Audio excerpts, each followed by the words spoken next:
Hi, welcome to Meet the Candidates. I'm Deanne Healy, and with me this evening is Julie Daigle, candidate for Ward 4. Julie, thank you for joining us. Thank you, Dan. It's a pleasure to be here. I'm happy to be sitting next to you. We've worked together for a long time through the chamber, and thank you, PeabodyTV, for offering to do this on behalf of all of the candidates. I think it's important for the public to see and hear from us in this very neutral forum. So thank you. Yeah, absolutely. So let's just jump right in.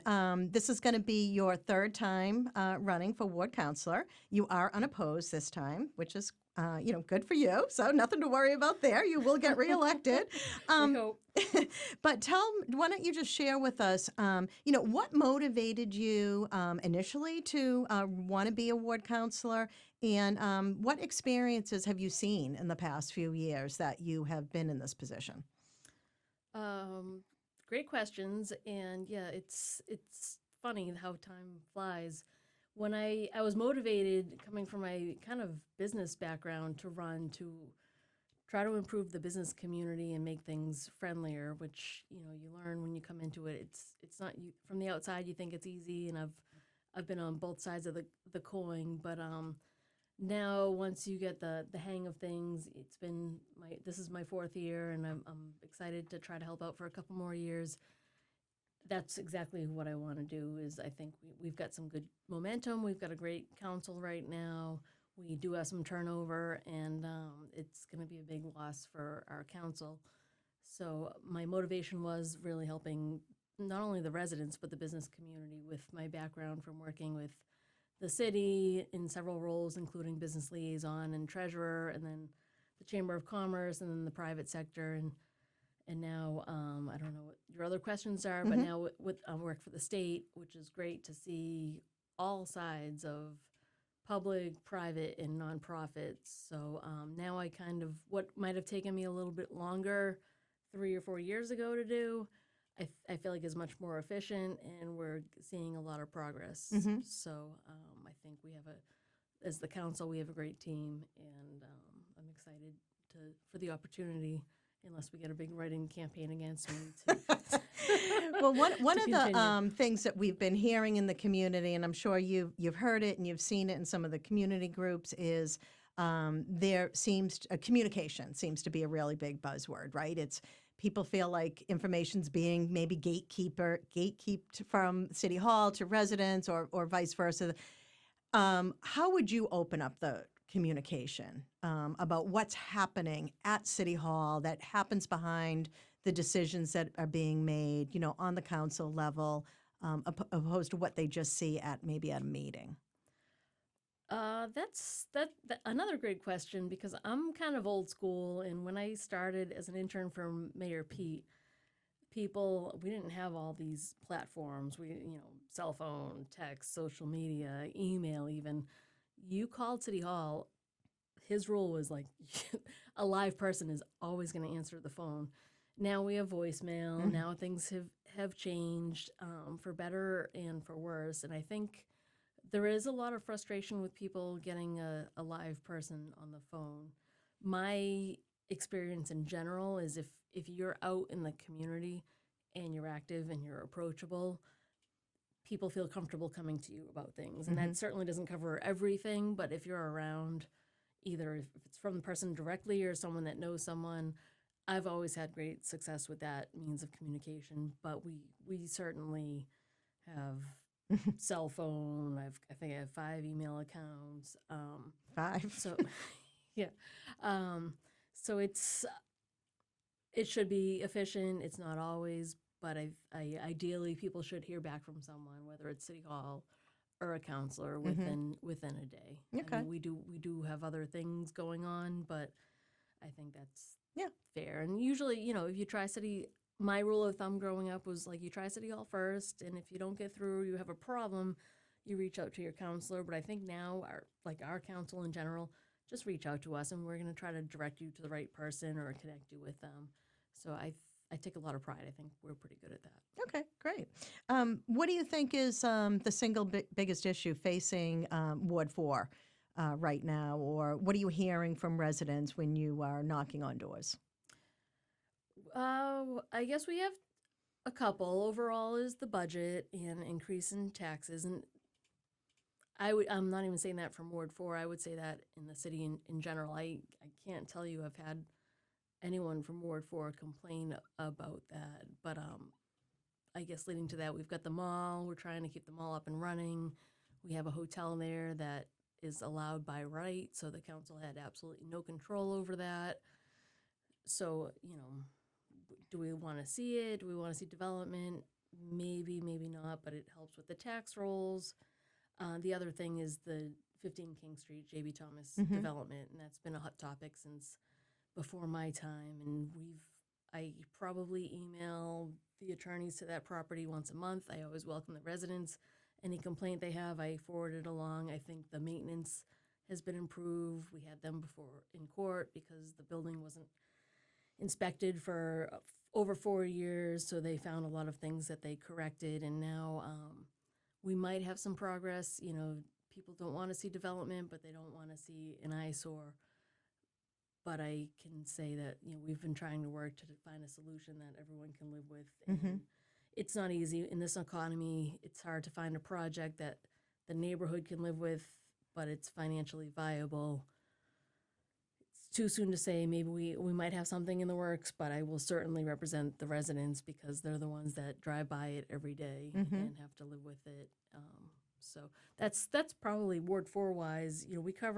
We're all over. We're half of 114, some of Brooksby Farm, some of the mall, the Emerson Park area. So it's very broad, but that's the one thing when I walk around and talk to the neighbors, that's what I hear the most about that parcel of land and Yes. redevelopment. Yeah. That's fair. So you talked about that one particular project. Is there anything else in terms of what's going on in Ward 4 that you feel like you want to advocate for, in the next 2 years on the council? I'm partial to, and Dee, you'll appreciate this. I'm partial to downtown because it's not Ward 4, but it's walking distance. And I think it's important for people living there. It is part of your property value, and I walk down there all the time. So I keep a close eye on what's happening or is not happening there. We have our new public safety headquarters that we just hit our halfway mark. Last week we did the topping off ceremony, so that should be open next year. It'll be a state-of-the-art facility for our public safety. I've always been a big advocate of police and fire, and this will give them the amenities that they deserve. The station right now has some issues for police to conduct the business that they need to do. So I'm very excited for that. We've got the Higgins Middle School, which is fairly new.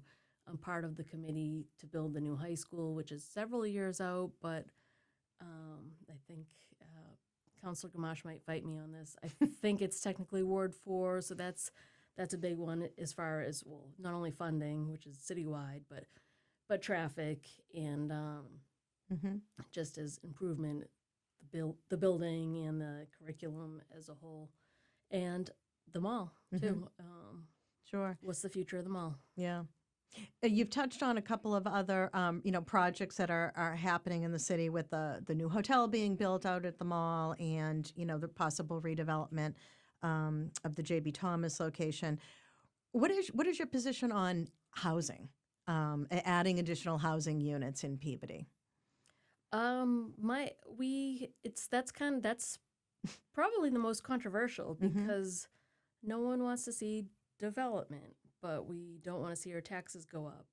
And back to the downtown, I think there are certain areas it's appropriate, and there are certain areas that are already way too dense. So I think we have to plan, and we have to be smart, and we have existing zoning, but we have to get creative so that way housing is created where they can support economically businesses, whether it's the downtown or the mall.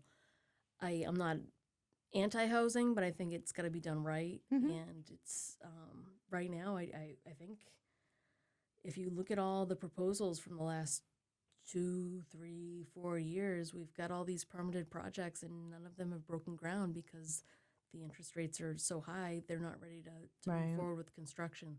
Sure. So we have, I'm more in favor of keeping Peabody residents in Peabody and people that grew up here, living here, whether they're converting and they're getting older and they want something smaller or they're new families. I think we need to plan to accommodate all of those people. The school systems, the school budget is tough, and last budget was hard, and the next one's going to be harder. So all of that needs to be taken into account. So I'm not Sure. against housing. Mm-hmm. I think we need some. We just need it in the right spots. Sure. And to be fair, this is not a Peabody specific issue. It's happening. These conversations about housing and schools are happening in every community around us. So it's not unique. So we're gonna be wrapping up in just a minute. What would you say? You're running unopposed, but what would you say sets you apart as a counselor, maybe compared to some of the folks that have come before you? That's not one that I'm ready for. I think other than the fact that I bleed Peabody, I am going to repeat myself. I grew up here. I have a lot of family here. I've worked for City Hall long enough that I know the ins and outs for the most part, although now I'm getting old and there's people are retiring.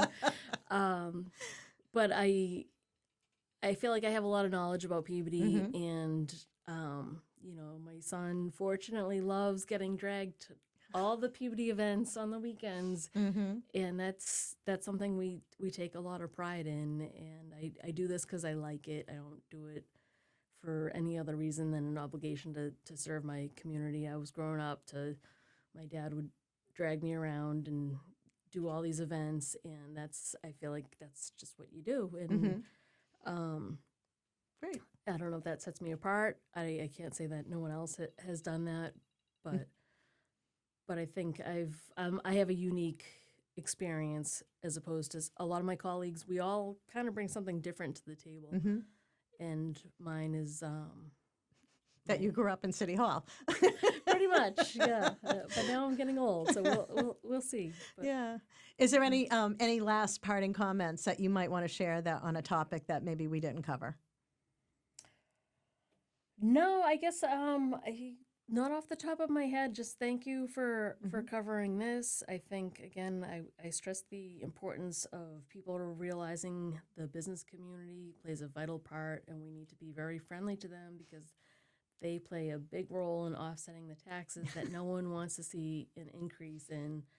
So it's kind of this funny thing. We don't want to see development, and we want to fill Centennial Park, but it's a tough time. So I think there's a balance, and I think we need a good council that can work together and find that balance and make sure that businesses can come in and do their thing, and we can help support the school community and the residents, Right. and a balance of housing. And you're right, it is statewide, but we can focus on Peabody because every community is unique. Sure, absolutely. Well, thank you so much, and best of luck next month. Thank you. Fingers crossed. Thank you for having me. I'm pretty sure there's not going to be a write-in ballot, so We'll see. You never know. thank you. Thank you, Dee.